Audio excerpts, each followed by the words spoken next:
पहले दिन से माननीय अखिलेश यादव जी, सोनम वांगचुक जी के हर प्रोटेस्ट का, हर इनके आंदोलन का समर्थन करते हैं और इस वाले समर्थन में भी हम लोग यहाँ पर खड़े हैं। साथ साथ इसके हमारी अपील है कि इन बेईमानों के लिए अपनी जान कभी जोखिम में न डालें। दिखा रहे पीछे पोस्टर या चाल आए बनाकर, तो ये हम नहीं कह सकते लोगों आप बात लिख के ला रहे, लेकिन ये बहुत छोटी चीज है।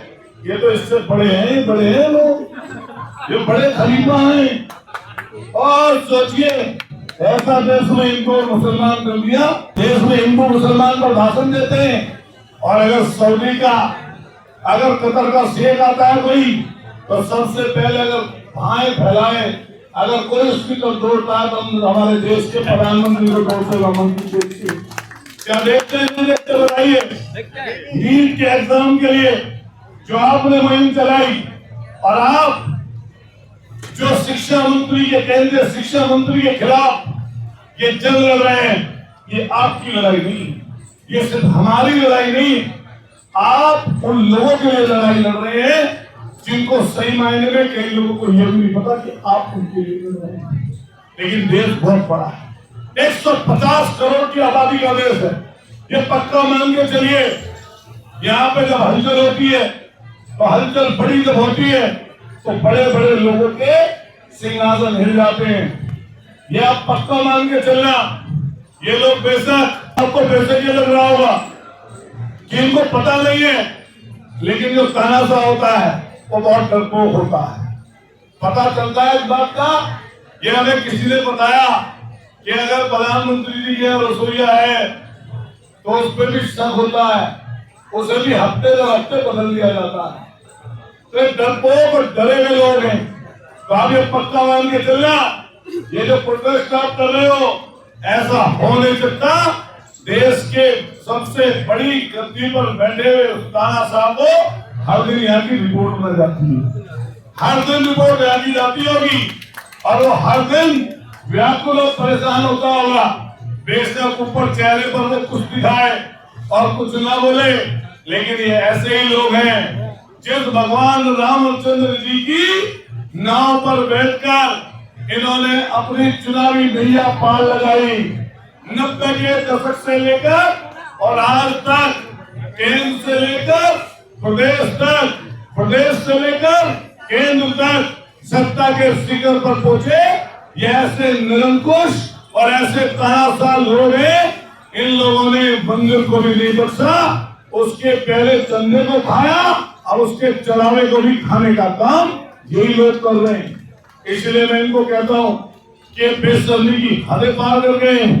सारे हिंदुस्तान में राम मंदिर की चर्चा है, लेकिन आज तक जिस व्यक्ति ने उस ट्रस्ट को बनाया और प्रधानमंत्री जी ने लोकसभा के अंदर फ्लोर बोलकर उसको इंट्रोड्यूस कराया था कि ये ट्रस्ट जो है स्वतंत्र रूप से काम करेगा, इसमें महासचिव ये व्यक्ति होगा, इसमें सचिव ये व्यक्ति होगा, इसमें इतने मेंबर होंगे।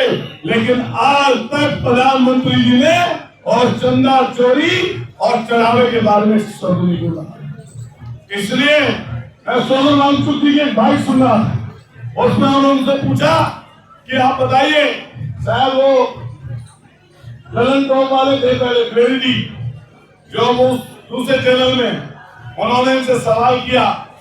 सवाल ये किया कि अकेले शिक्षा मंत्री को हटाने से क्या व्यवस्था बदल जाएगी। सवाल का जवाब जो आया सोनम वांगचुक जी की तरफ से वो बहुत अच्छा था। उन्होंने कहा कि कम से कम शुरुआत तो होगी, बेईमान करने तो लगेंगे कि एक व्यक्ति अगर बेईमान हटा तो दूसरे व्यक्ति को बेईमानी करने की हिम्मत नहीं होगी। लेकिन ये सरकार भ्रष्टाचार के अड्डे में डूबी हुई है। आप बताइए, इनका पेट्रोलियम मंत्री हरदीप पुरी, बताइए कौन सी क्वालिफिकेशन पॉलिटिक्स की है उसकी?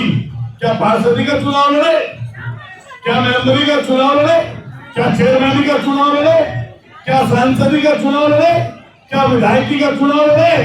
सीधे सीधे केंद्रीय मंत्री बन गए। लेकिन मैं दावे के साथ ये बात कह सकता हूँ, जो मंत्री बने वो इसलिए बने कि अफसीन फाइल के बाद हरदीप पुरी के जेल में है,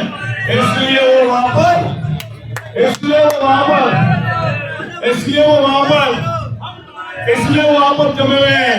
अगर थोड़ी सी भी नैतिकता होती तो सबसे पहले एसपी भाई के नाम आने पास सबसे पहले हरदीप पुरी का इस्तीफा हो जाना चाहिए था। बताओ दोस्तों, साथी हुई है क्या? कोई नाम नहीं, कोई बात नहीं। लेकिन फिर भी मैं भाई अभिजीत को, इनके साथियों को जो लगातार प्रोटेस्ट को मदद कर रहे हैं, हम उनको साधुवाद देते हैं, बधाई देते हैं। इस देशभक्ति से ओतप्रोत काम के लिए बधाई देते हैं। और मैं अपने नेता की तरफ से भी कहना चाहता हूँ कि उनका पूरा समर्थन, उनका पूरा साथ आदरणीय सोनम वांगचुक जी को और हमारी कांग्रेस जनता पार्टी की स्ट्राइक है, भाई अभिजीत है। और जो इनका कद तो छोटा है, वैसे हाइट तो छोटी है, लेकिन इनके इरादे बहुत मजबूत हैं। और इनके इरादे इसी बात से मजबूत हैं कि देश की राजधानी में बैठकर हिम्मत करके आज यहाँ पर सत्ता के सबसे शीर्ष वाले लोगों से लड़ाई लड़ रहे हैं। तो हम बधाई देना चाहते हैं। इंटेलिजेंस वाले घूमते रहते हैं, वो इंटेलिजेंस वाले जरूर ये बात सुने। ये लग रहा होगा कि ये चंद मुट्ठीभर लोग हैं, लेकिन ध्यान रखना, ये चंद मुट्ठीभर लोग नहीं, 150 करोड़ लोगों की आवाज है। ये लोग 150 करोड़ लोगों की आवाज, और ये आवाज आगे तक जाएगी, आगे तक बढ़ेगी। हम लोग भी जब आपकी बात सदन चलेगा तो उत्तर प्रदेश जो सबसे बड़ा सूबा है प्रदेश का, तो उसमें मैं अगर लेके गया था तो हमारे सोनम वांगचुक जी की तस्वीर, जिस समय जयपुर जेल में बंद थे, तो मैं विधायक होते हुए इनके जेल में बंद होने पर मैं एक तस्वीर लेकर सदन के अंदर पहुंचकर इनके लिए तब भी हम लोगों ने लड़ाई भी की। क्योंकि ये व्यक्ति कोई सामान्य व्यक्ति नहीं है। ये व्यक्ति, मैं अगर मुझसे पूछे कि एक तरफ देश का प्रधानमंत्री और एक तरफ सोनम वांगचुक जी, अगर आप आज सर्वे करा दीजिए देश में आज, तो सोनम वांगचुक जी के लिए हाथ खड़े होने वालों की संख्या प्रधानमंत्री से 50 गुना ज्यादा होगी। ये सच हो सकते है। लेकिन ध्यान करिए, आज से 10 साल पहले एक गन्ना आंदोलन हुआ था। एक गन्ना आंदोलन याद है? पूरे देश के लोग निकले थे, गए थे, लेकिन पता नहीं वो कहां चले गए। उसके पीछे हाथ था आरएसएस के लोगों का। आंदोलन प्रायोजित था। हम कहना चाहते हैं, जो देश का अनरजिस्टर्ड सबसे बड़ा संगठन है, आइए और इस सोनम वांगचुक जी का, इस देशभक्त का, इस संत का समर्थन करके जाइए और इस बेईमान शिक्षा मंत्री को हटाने का काम करिए। हम तब मानेंगे तुम देशभक्त संगठन हो, हम तब मानेंगे तुम अच्छी सोच वाले व्यक्ति हो। ये ऐसे लोग हैं, जब देश में विपत्ति आई, जब भी देश में कोई ऐसी बात आई कि समर्थन करना चाहिए, तो ये देश की आजादी से पहले अंग्रेजों का समर्थन करते घूमते थे। और देश की आजादी के बाद जब भी लड़ने का मौका आया, इन लोगों ने समर्थन हमेशा सत्ता रखी और आज भी कर रहे हैं। मैं भाई अभिजीत जी, सवाल है,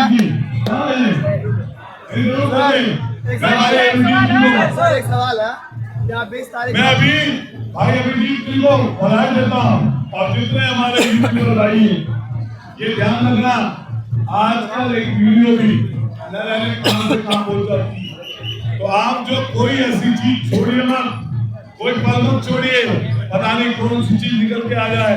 इनको डर आपका ही है। बताइए,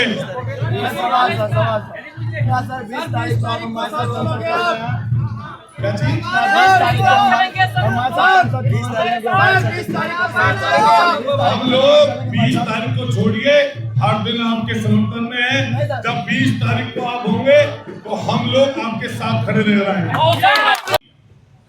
इस साधु की, इस संत की, इस देशभक्त की खबरें जिस तरीके से आपको दिखानी चाहिए, आपने नहीं दिखाई। हर दिन फोटो अखबार के पहले पेज पर सबसे बड़े राजा का, तानाशाह का, दूसरा पेज खोलो तो दूसरे का, तीसरा पेज खोलो तो तीसरे का, और कहीं खबर पड़ी पाती है कुछ छोटी मोटी, कहीं कोने में 4 लाइन की। और एक तरफ नीट का एग्जाम हमारे उत्तर प्रदेश में ऐसी कोई परीक्षा नहीं। लेखपाल का, ट्यूबवेल ऑपरेटर का, आपके कांस्टेबल का, सब इंस्पेक्टर का, टीजीटी का, पीजीटी का, और यहां तक कि होमगार्ड, दरोगा का, होमगार्ड। सोचो 25 लाख लोग होमगार्ड की परीक्षा दे रहे थे। हमारे पश्चिम से बहुत सारे लड़के नौकरी पाते थे, लेकिन मैं जितने गांव में घुमा हूं पिछले 15-20 दिन में, 15-20 दिन में, तो मैंने सब जगह पाया कि होमगार्ड में भी कई लड़के सेलेक्ट नहीं हुए। पता किया पीछे से कि होमगार्ड का भी इन लोगों ने पेपर आउट करा दिया। 25 लाख लोगों ने एग्जाम दिया था होमगार्ड का, लेकिन आम बच्चा कहां जाए? पीएचडी करने लोग, एमफिल वाले लोग, एमटेक और बीटेक करने वाले लोग, जिनको रोजगार नहीं है,